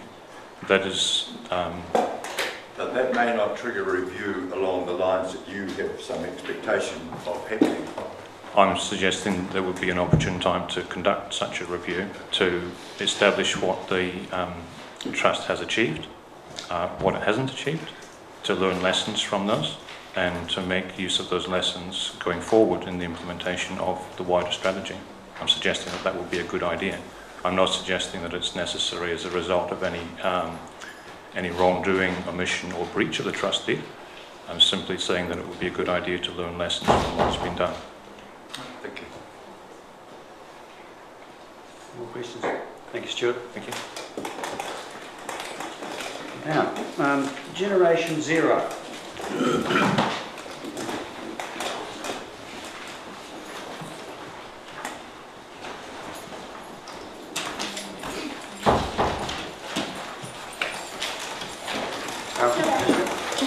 Thank you for having us along. My name is Letitia and this is Leander and we are from Generation Zero. As you know. So, just to clarify, we've got 10 minutes? Yes. So thank you for giving us this opportunity to submit to the draft annual plan. For those who don't know who Generation Zero is, we are a nationwide organisation of young people, hundreds of highly active volunteers, young professionals and youth in the workforce. And we're involved in election campaigning, climate conversations and public events. And we have submitted on a numerous number of council documents in the last 2 to 3 years. We do this work because we believe that in order to address the reality of increasing and threatening climate change, as you'd be aware, action must be taken at local and regional levels, as well as in the national political arena. And you may have seen that recently we released a report called A Challenge to Our Leaders, which extends to the councillors as well. And that basically lays out why New Zealand needs a plan to move off fossil fuels for our energy and transport. And it shows that other countries have a plan and that New Zealand does not have a plan and needs one. So the points that we're going to cover today are other submissions that we support, ethical investment, cycleways and energy. So we support the Blueskin Resilient Community Trust and Spoke submission in the context of Generation Zero's vision and purpose. We also support the submission by Alexi Belton and Georgina Hampton about the creation of a pedestrian precinct in Dunedin CBD. And yeah. So in terms of the ethical investment, Generation Zero's concern is that funds generated by Waipori could or are being used to invest in companies that are directly or indirectly involved in fossil fuel extraction. So given that the primary objective of Waipori Fund is to have a reliable and predictable cash flow, and given the recent fifth report from the Intergovernmental Panel on Climate Change, outlining the urgent action on climate change, necessitating a reduction and an effective transition away from fossil fuels, any investments into companies involved in fossil fuel extraction would not permit the primary objective to be realised, an effective transition away from fossil fuels. And it would not be a wise investment in the long term either. So we recommend including in the formal ethical investment policy no direct or indirect investment of funding of businesses, organisations, companies involved in fossil fuel extraction, and that includes coal, oil and gas, in addition to the already informally excluded armaments and tobacco industries. And we would also like the council to assess whether there are direct or indirect investments of other council-controlled funds in companies that also extract fossil fuels. In terms of cycling, we really congratulate the recent work of the council in ensuring that the NZTA funding is put to good use for the benefit of the residents in the city. And we would also like to acknowledge the excellent work of council staff in ensuring the meaningful participation in the cycling and transportation developments and the associated positive benefits. Specifically, we would like to request that council investigate options to further develop active and public transport initiatives within the central city and other rural centres under the governance of the Dunedin City Council. And we also would like to prioritise, in terms of the cycling options, the dangerous stretch between Vauxhall and Glenfellip, where there is the most traffic, highest speeds, and no shoulder whatsoever. And I think that's the one that Spoke's also talked about as well. And now Leander will talk about energy. Yeah, thank you. My name is Leander. I'm also a member of Generation Zero in study at the university. I'm going to talk briefly about the energy side of this. And I will start with outlining the concern we have, which is ethical in nature and is underpinned by basic physics and the facts as established by the International Panel on Climate Change. Well, the ethical issue is twofold. There's a looming climate change crisis that we all do know about, and I'm sure it must be really tiring to hear the word responsibility thrown at you as councillors, probably especially during these hearings here. But I do have to use the word and say that you as holders of public office hold particular responsibility in this issue. This is about minimizing your responsibility in bringing about a crisis that is going to affect all of us within our lifetime and has already affected us. It is about minimizing your responsibility in terms of harming the poorest communities in this world.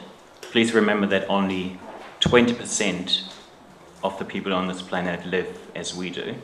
The remaining 80% live a lifestyle that's not as privileged. So, and who unfortunately live in areas that will be hardest struck by the effects of climate change. You also hold a responsibility in potentially degrading the economic prosperity that we will inherit in the long term. And that is a particular concern of me personally. The basic physics that underpin these responsibilities and the ethical issue of climate change is that we, in order to stay within the 2 degrees that the New Zealand governments and the other 192 or 191 governments in the world have committed us to, in order to stay within that 2 degrees limit of mean global warming, we can only burn 20% of the amount of fossil fuels that are already under the control of the fossil fuel industry. 20%. The rest needs to stay in the ground. My specific ask to you is to be open-minded to change, to work together with us, Generation Zero specifically, and other young people, also innovative businesses in the community, innovative communities who work on this issue, work together with us to communicate, especially to the less informed public, that this is a serious issue and we need to address it now. Let's do it together and not antagonize over this issue because it is too important. And please facilitate a reduction of fossil fuel demand, which is equivalent to the fossil fuel pollution. And one of the key strategies and opportunities for you as councillors is by supporting various initiatives that have been suggested within the energy plan. And if you would like to hear specific ideas, I'm happy to talk about those. But let me leave you with the message that this is about the long-term stability of the economy of this country and the economy that we all rely on. And without a stable climate, there's not going to be any profits to be made in the future. And I want you to bear that in mind whenever you make decisions in this council. Thank you. Can I just kick off the questions by asking you if you have engaged with those of our staff who are developing the energy plan? Yes, we have. Yep, we attended the workshops last year as stakeholders for the energy plan, and we would really love to be a part of more of them, but we're not aware, we don't know where the energy plan's at the moment. Well, we can give you some context, but they are engaging. Well, the reason I asked is that they're engaging with a number of quite different kinds of stakeholders in the community with regard to input, and I think that would be productive. Questions, councillors? Any further questions? Councillor Mate. Just wondering, the example of Alheim in Germany, which you guys give, in terms of their pathway and the way that they got to where they're at now, did they mass purchase these low carbon alternatives for the community and roll them out, or did they have a program of facilitation of initiatives? This particular community, oh sorry, yeah. Yeah, no, that's... May I speak? So this particular community is interesting because it finds itself obviously in a different scale, but in a situation where, similar to Dunedin, because Alheim faced extreme debt as a community and its council, and has done an incredible turnaround. And it's done that by facilitating local innovative business. Yeah, it's now one of the communities at the forefront of economic development in Germany. So that essentially ties into a specific idea that I've put under energy under point 7, which is to develop within Dunedin, or in the Dunedin community, in the wider area, a clean tech cluster, because that is essentially what the Kapiti Coast District Council in the north of Wellington is doing right now. They're pursuing this very aggressively, and once the world comes to terms with having to reduce carbon pollution very quickly, the Kapiti District Council will be positioned really, really well in an economic climate that will change very rapidly. And I just see extreme concern that the Dunedin community is overly vulnerable for any meaningful change in the political sphere around climate change. And that change will come because we have to. There's no other way. And the US and China are already moving. They know it's a threat to national security, to the economy as a whole. So is Dunedin prepared? And are we making now decisions that place us well into in such a situation? So looking at what the Kapiti Coast District Council is doing at the moment in terms of facilitating innovative business is a really good start. But also local initiatives like the retrofit of electric cars, as it's being done by someone called a Bruggerman from the Blue Skin Bay Resilient Community Trust. These are all opportunities, and I urge you as councillors to support them. Councillor Hawkins. Thank you. Kia ora kōrua. It would be great if everybody took this issue as seriously as you do in our community, and perhaps starting around this table. But despite Minister Gross's claims that this is a local body issue, climate change, adaptation and mitigation, two of the greatest levers that we have to deal with it are administered at a central government level, that being policy and funding. When sadly the three of the issues that you mentioned, climate change policy, cycling infrastructure, public transport, our current government are inert at best and sceptical at worst. Given how serious this is, particularly for the low-lying areas of our community here in Dunedin, do you think there's more of a role for local government to play in lobbying the central government and advocating for a better response in those areas? I think it would definitely help, especially in an election year. Like as I said, the Challenge to Our Leaders plan report is one of a series, and it's trying to spark that debate whether, like, how much can central government do, what can they do, and how can they start moving forward on that. And I think they definitely have a responsibility to help out. And I think if council were to take forward-thinking steps on that, that would be a really great idea, because we are, at the local level, going to see the effects of climate change first, and there's no harm in being proactive in mitigating that. And I think lobbying is probably a good idea. I think that would be cool. Councillor Lord. Yeah, look, I just want to know, do you have any data on whether the sea level has risen in Dunedin? Now, the reason I ask is I asked the regional council a few weeks ago, and they said, yeah, it has. And I said, okay, if it has, how do you know? They said, we've been measuring it for over 100 years. I said, okay, so how much is the figure? And they said, oh, you're a dinosaur if you don't believe it's risen. Well, if you've been measuring it for 100 years and you can't tell me, I'm just wondering, is there any known data about what's happened in Dunedin? There was a master's, so there's two things. There was a master's study from University of Otago done a couple of years ago, and they measured that groundwater was 30 to 50 centimetres below the surface level. And I heard a story the other day of a lady who lives in South Dunedin who can see, so when it rains, she can see that groundwater level on her steps. The water's like that high, and then it moves up and down, so she can see that. And the other report, didn't the council by Blair Fitzharris on 2010, which talks about that. Specifically, I don't have that data. Generation Zero doesn't do physical measurements of that, but we do analyse it. It's just in view of Aaron's comments about people around the table not being big believers.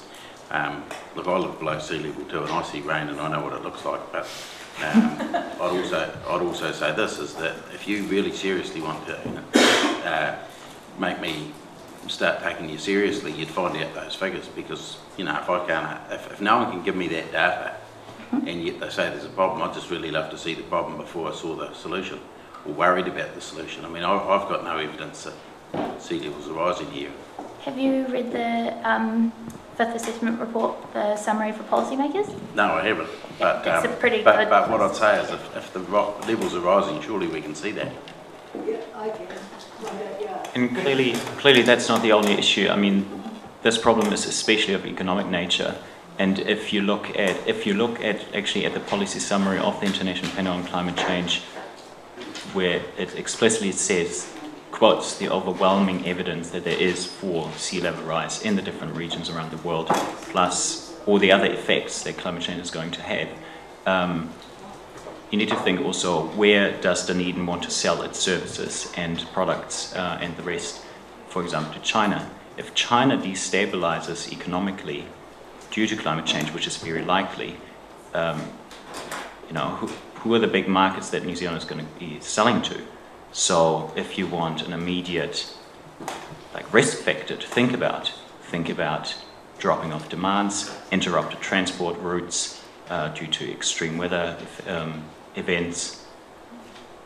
And those are already measurable, and they're all compiled in the report of a body, an international body that your government, our government, is a signatory to. I'd really love to see the figures, so if you want to find out for Dunedin, I'll be pleased. The Institute of Surveyors has that, yeah. The Institute of Surveyors. So. Are there any further questions? Thank you very much for your submission. We will get you some information on the people within our staff group that is working on the energy plan, because I'm surprised I didn't see your name when I looked at the list of people that they were engaging with. But we'll get you there. Cool, thank you very much. Thank you very much. Yes. Thank you. Ali Telfer. Oh, that one's gone. So, Fortune Theatre Trust, Lara and Pete. Peter should have been here earlier, sir. What's it? Peter should have been here earlier when we had the dinner. Yeah, he could have taken it. We needed someone to get coffee or something.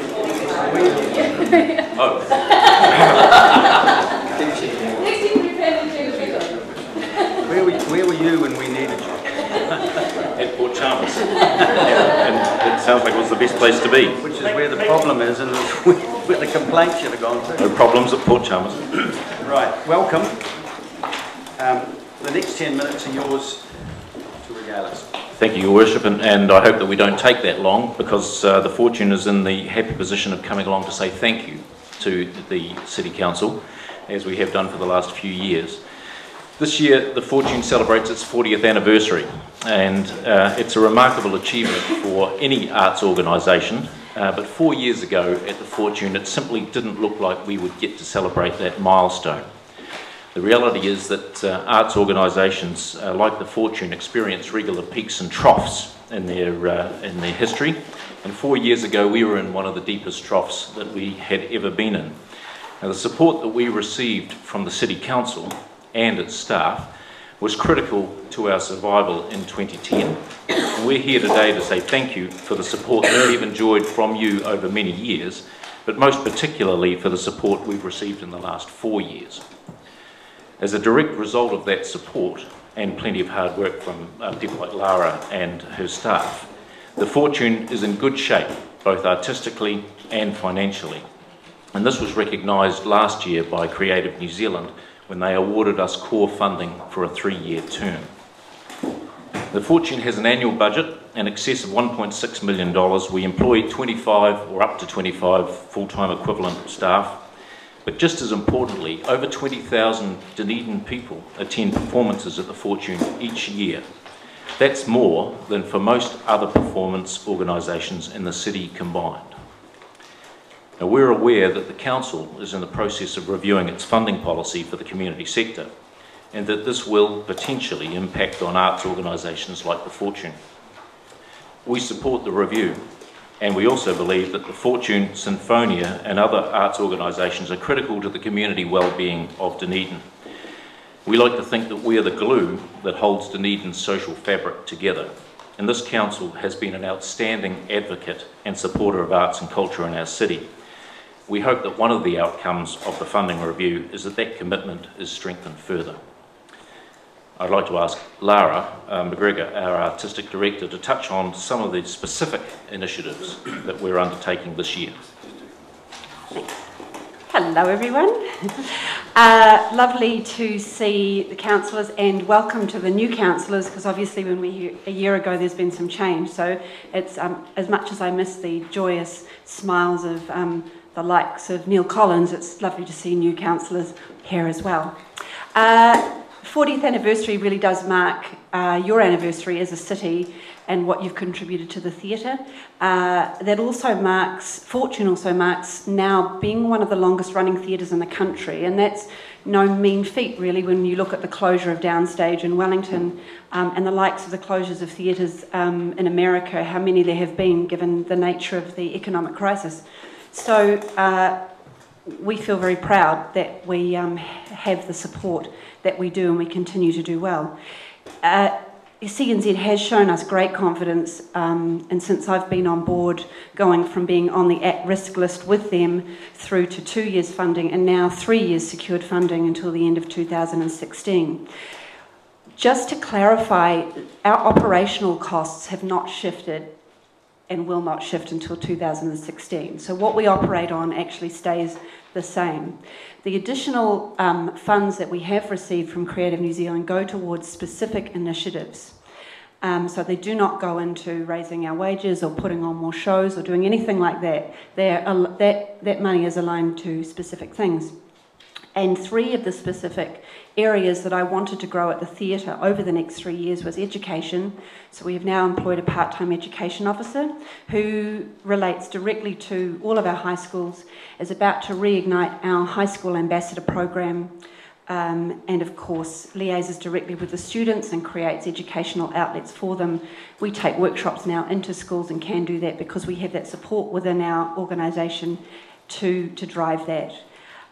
We have money to develop our Young Playwrights Initiative, which is an initiative I started 2 years ago. And what that means is I can now pay local actors and directors to support those young writers. We offer the mentorship program over 10 weeks, and it's a free program to those writers, and they get to have their pieces put on in a professional environment with the support of professionals. That's a bit redundant, isn't it? In the studio at the end of that 10 weeks. The other area of funding we have now re-received, because I believe the theatre used to get it before I was here, and that's to tour Otago and Southland. That money was lost, and we have been supporting ourselves through touring that area, and that is another $50,000 that usually comes out of our operating budget to make that happen. So I just wanted to identify those areas. We have just received development money for our new play for a local playwright that is, we're aiming to program next year. We got that from the World War I Lottery Commission. It is a specifically Dunedin-based project, and so we're very excited to sort of announce that to you today, that that's what's happening in the background as well. We continue to collaborate with other local companies and also provide open auditions for all of the actors in the city. And hopefully provide high quality entertainment to the people of Dunedin and the rest of New Zealand. So thank you, because your money goes towards making that happen. And we're fastly recognising that the area of funding outside smaller trusts and so forth is diminishing. It's changing quite rapidly. It's becoming very apparent to us. So your contribution matters even more than ever at the moment. So thank you. Thank you. Councillors, any questions? Councillor Hawkins. Thank you. Is that all you're going to tell us about your World War 100? That's all I'm going to tell you. It's not written yet. Cecil Braithwaite. Right. If that means anything to you. The man who was pardoned by Helen Clark in 2000. Yeah. The Young Playwrights Initiative, is that backed by Playmarket? Are they doing? No, it's a totally independent project that we've initiated. It has nothing to do with Playmarket. Is that something that would potentially be scalable or exportable as a concept? Yep. In fact, funny you should ask that, Aaron. The Wanaka Festival of Colour have asked next year if we would host that project in Wanaka. So it's just a matter of can we do that and how we do that. But similarly to Young and Hungry Festival in Wellington, it is something that we could grow and franchise to be larger if we wanted to put our energies behind that. Great. Yeah. Councillor Bazet. Thank you for your submission, and I guess I'm tempting fate by asking this question, but given that the Fortune Theatre is owned by the City Council, are you happy with the maintenance level of the premises at present? Well, actually at present we are, thank you, and I meant to say that, I had actually written that down. We've had locks changed and things, it's been a whole new world in there. No one can get in from the outside now, so thank you. I can testify to that. Yes, because, we locked you out, didn't we? We have a very good relationship with the city's property department, and they're very supportive. I'm delighted to hear that. Councillor Mick. This is health professionals opposing fluoridation, 734. And you have 10 minutes to regale us. All right.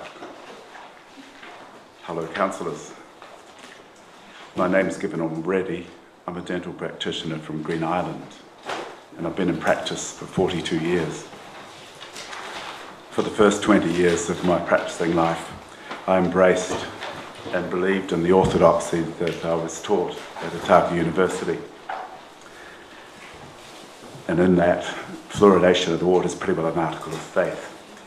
I endorsed fluoridation and even gave my own children fluoride tablets, as where we lived there was no fluoride in the water, and I saw that as a lack. About 20 years ago, I actually began to read some of the research on fluoride, and somewhat to my amazement, I began to notice that a lot of the anti-fluoride research was well done and very credible. The more I read, the more doubts I had. Eventually, I changed my belief on fluoride, and I'm now that is fluoridating the water. But for 20 years I've been silent. I've kept my views to myself in fear of a professional ostracism and possibly a vendetta. Dental decay, it's a disease like all the other diseases, and as such it does display features of epidemiology. When the baby boomers were born, there was actually an epidemic of decay raging, and the baby boomers, and I see a few here, were born into it, so our teeth were ravaged. All epidemics, they run their course, they run out of puff and subside in the fullness of time, and that indeed happened with the dental decay epidemic. Anyone born from about the mid-1960s on, they ducked it. The decay rate dropped dramatically in the 60s, just because of the subsiding of the epidemic. Our water was fluoridated in 1967, coincidental with the decline in the decay epidemic. And the proponents of fluoride like to attribute the drop in the local decay rate to fluoridation of our water. But I contend that this is actually a false attribution. The decay rate was dropping at any rate.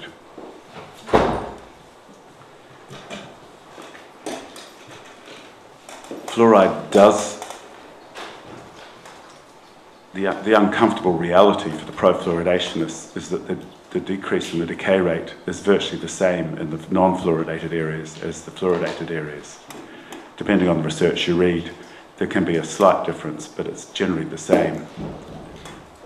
The human decay rate is diminished and dropped as dramatically in the non-fluoridated areas as the fluoridated areas. And I would argue that given that uncomfortable reality, it's hard to see that it's effective, that it actually works. Fluoride does seem to possess some anti-caries properties if it's applied topically, that is in toothpaste or as a mouth rinse. and I've no argument with it being available for topple application. And certainly with that, the issue of informed consent evaporates. A striking thing about water fluoridation is that most of the world chooses not to do it. It's a practice pretty well confined to parts of the English-speaking world. Here in this microcosm of New Zealand, it's easy to get the impression that water fluoridation is a majority, most of the world practices it. It's actually not the case, but this is the impression you get here. We are in a minority in doing it. Is fluoridation safe? It's now been established that fluoride is a developmental neurotoxin. This finding was published in February of this year in the Lancet Neurology. Where's the sanity in adding a proven neurotoxin to our water supply, let alone targeting young children? Of late, most authorities that promote water fluoridation have at the same time recommended that infant feeding formula not be reconstituted with fluoridated water. This would seem a bit inconsistent with their position that fluoride is a totally safe practice for everyone. Fluoride is not a metabolite. It has no known role in any normal metabolic pathway. I believe it to be instead an enzyme inhibitor and a toxin, and a cumulative one. I firmly believe fluoride to be a toxin, and it should not be in our water supply. However, this issue is contentious, and at the present time, it is unlikely there will be agreement between the opposing camps. As such, why not then apply the precautionary principle? If agreement cannot be reached as to a substance of safety, then it is prudent to not use it until a more united consensus can be reached. Certainly, adopting the precautionary principle and choosing not to fluoridate a water supply obviates the ethical issue of lack of informed consent with such practice. Any medical practitioner is bound by a duty of care to obtain from their patient what is called informed consent before they can prescribe any medication to that patient. With water fluoridation, we have the ridiculous situation, in my view, whereby a local municipality is mass medicating a population without the informed consent of the recipients. A medical practitioner would be disciplined for that sort of behaviour. Furthermore, a medical practitioner must be careful to prescribe the correct dosage of a drug. A municipality has no way of controlling the dosage of fluoridated water. You can only control the concentration in the water, but not the dosage. They're quite different things. The dosage is dependent on the amount of water consumed by each individual, and it's also affected by their age, their weight, their diet, their exercise, and the health of each and every person, particularly their kidney health. By adding fluoride to the water, you medicate everyone, even though the target age group is only children in the first decade of life. They are, after all, the ones it is supposed to benefit. But everyone of all ages is exposed to it every day of their life, for their entire life. This is really silly medicine, and I reiterate that it doesn't even work.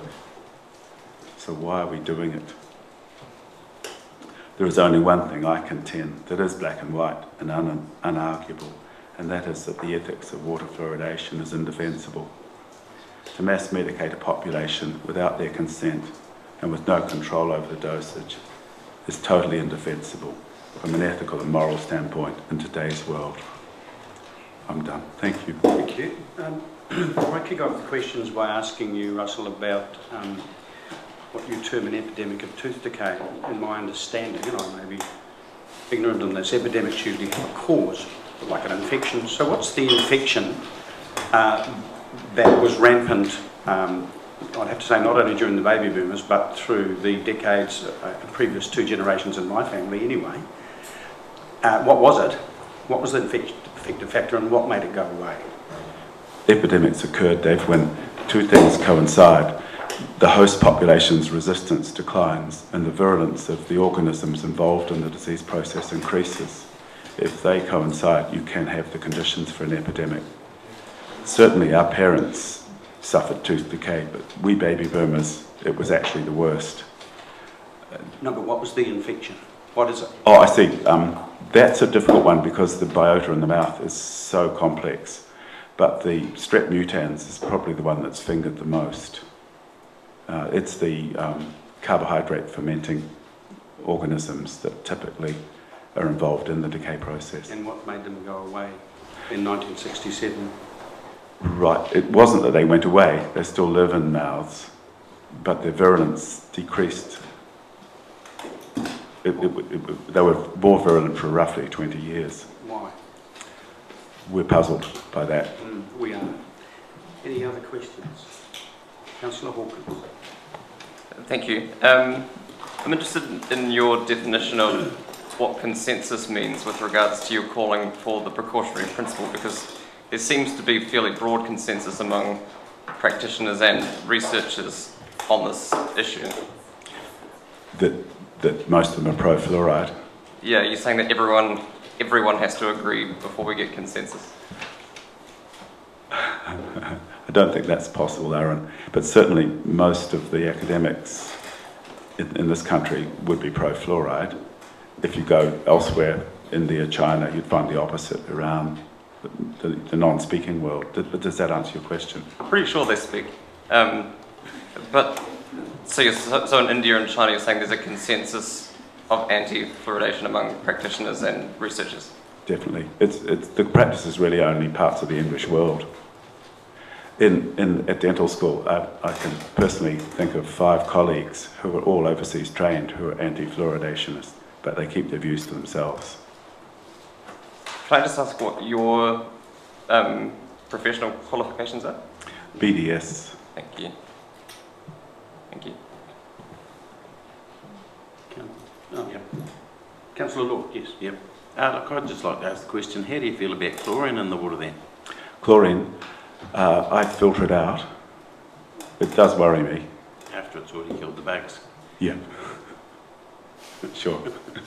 But I do choose, I've got one on my shower, and I drink reverse osmosis water. Any further questions? Thank you, Russell. Thank you. All right, Mark Jean Malcolm.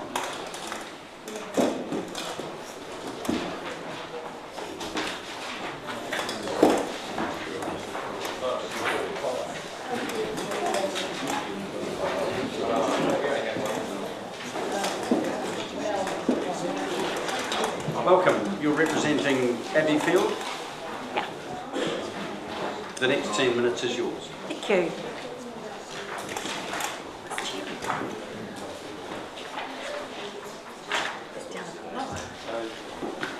Thank you for the opportunity to talk with you this evening. I'm here with JB Munro, representing Abbeyfield, Dunedin, and Allan Somerville, our chairperson, sends his apologies as he's out of town this evening.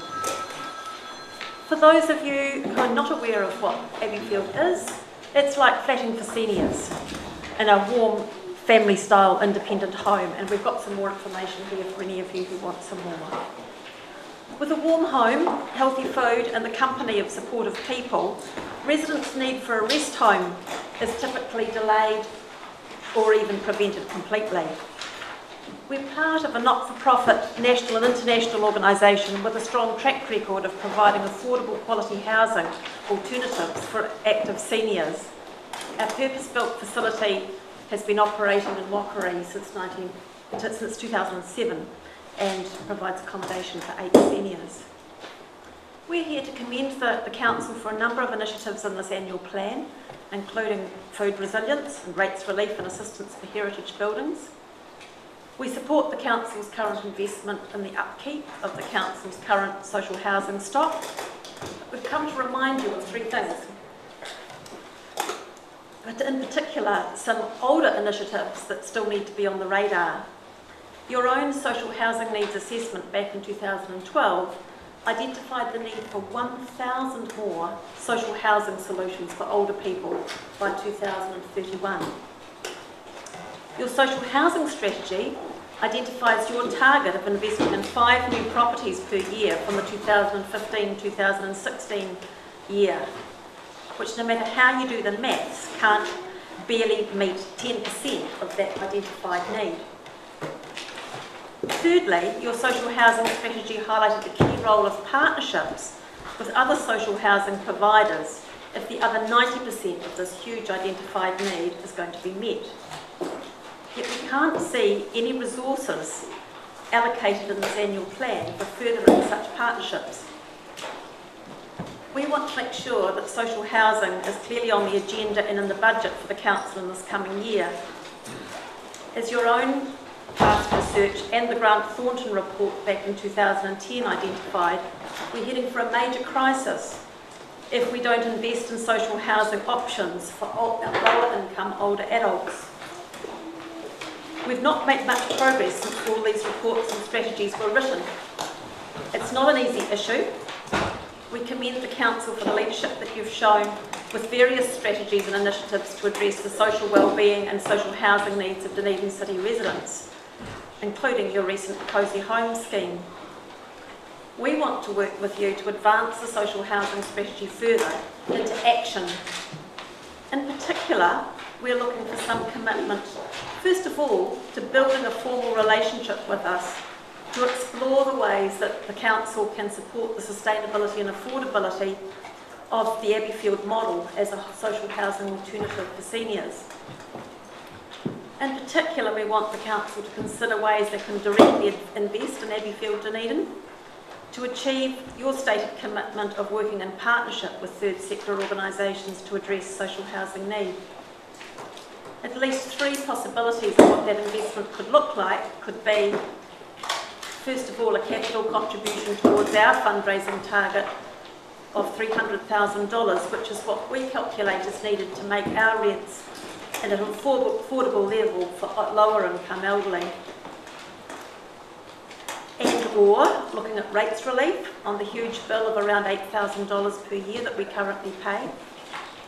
Or thirdly, looking at other ways to support as we look at how we could even expand beyond our current 8 number of residents. We know that the City Council's got a tight budget, and that's why we think an investment in Abbeyfield is so cost effective. For less than the price of building 2 social housing units for older people, which is what the $300,000 would be, we can actually help provide 8 social housing units, and you don't get much better multipliers than that. We want to leave the rest of our time for questions that might start the conversation of what working together more closely could actually make possible. Would you like to take questions now? Yeah. Yep. Councillor Kell. Just wondered how where this sort of $490 a week comes from. I'm just sort of thinking of, you started off by saying sort of flatting for elderly people. Yep. So for students it would be a whole lot less than that, and I realise that elderly people would have a wee bit different needs, and I'm imagining en suiting and things. But how's it different so that it's close to the cost of $500 a week? And if we subsidised it by giving money, then that would effectively be allowing a subsidy for some people in Dunedin using the ratepayers of other elderly people in their own homes.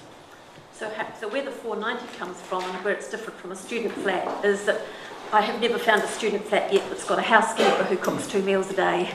So really what we're offering is something that is in between the level of support you have living in your own home and having rest home care. So the major part of that additional cost comes not just from the from the employment of a housekeeper who's providing that additional level of support. And it's covering all the food costs, all the electricity costs, and that $490 is what it looks like when you've got a completely private sector funding rates on it. And no, I mean, all the research tells us that a completely private sector model is not going to achieve an affordable rent for lower income people.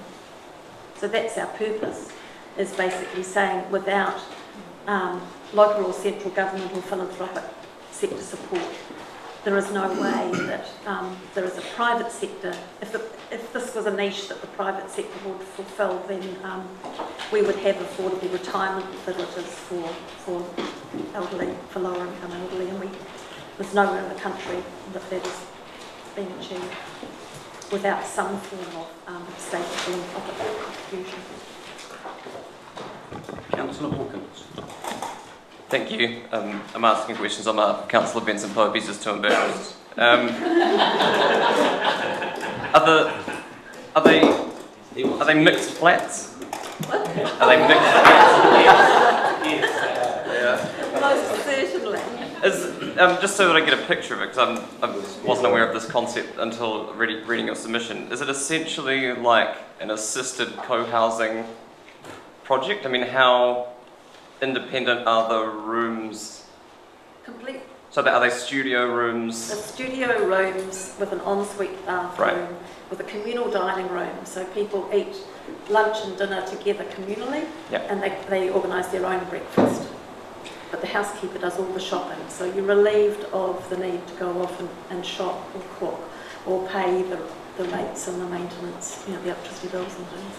If council were to get involved in this in any way, whether that's an SLA for rates relief or investment or whatever, would you be prepared to meet all of our policies and strategies now and in the future around social housing? That wouldn't be an issue? Well, I think that's part of what sitting down and looking at the relationship looks like a whole lot more, but as far as we can see, we were really supportive of the strategy and we're referred to in the housing needs assessment as one of the few providers that are looking for that older age group and who are looking at providing that additional level of support that at the moment if you're a council tenant and you get beyond what you can manage in a council flat, there is no option between that and going into a rest home. So we've already been identified in your own social housing needs report as a niche provider with a vision that is actually quite well aligned as far as we can see with your objectives as well. And sadly probably a growth industry also. Yeah, well that was what your own report was projecting, a huge growth need. Yeah. Councillor McTavish. Thank you both for coming in. Just for clarity, we don't currently in this next financial year have a budget line associated with new social housing. It's in the year after the 15-16 year. And what, just so that for clarity, you guys are seeking discussion over the next year about whether or not Abbeyfield could be part of the solution or part of the equation with reference to that budget in the 15-16 year. That is one outcome of the conversation. That's one possible outcome, that we build a commitment as to what that looks like in the next financial year. Yeah. It could be that out of the conversation we come up with other options, but if the council's going to commit in the 15-16 year to 5 new units, and for the price of 2 of those you could achieve 8, then that's a conversation that needs to be had. Thank you. Can I also add that we are in regular contact with Housing New Zealand, who are going through a significant change of policy and direction over, been going for a few months. And in speaking with Nick Smith, quite clearly Housing New Zealand want to be linking in with partners, but the focus they have is Auckland and Christchurch, and we're trying to get into the secondary areas, as it were. Councillor Benson Hope. The risk of making matters worse. I am familiar with both the particular facility and the model. Thank you, Councillor. Following on from Councillor McTavish's question, though, have you had to date conversations with City Property about what synergies there might be between ourselves and your organisation? Not specifically. Okay, so that's... The social housing. The various networks and discussions that go on, we tend to have a representative there each time, but it's a slow process. All right. Thank you. Councillor Thompson. I'm just trying to, one-armed glasses, big one, just trying to clarify the issue around when you talk about the private sector models for aged care and not geared towards low to medium income residents. Are you specifically kind of talking about the retirement villages kind of concept? Do you know if there's any private sector model that's operating similar to Abbeyfield?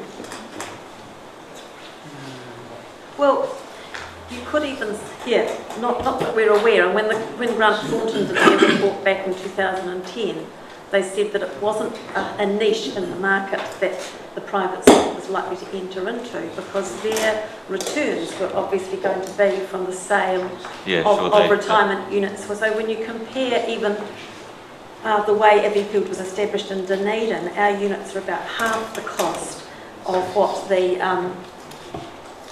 Rylands is on Highgate. So there is no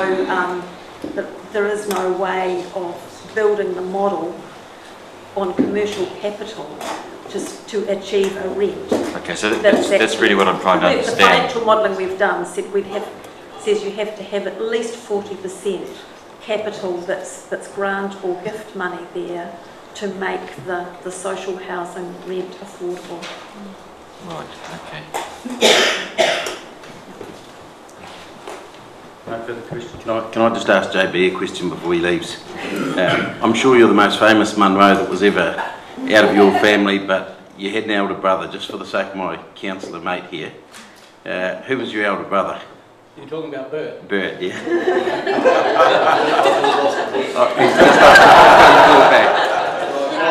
What you lost on the bench. Is he getting the money? Right. Thanks. We've got our first donation. Thank you very much for your submission. Thank you.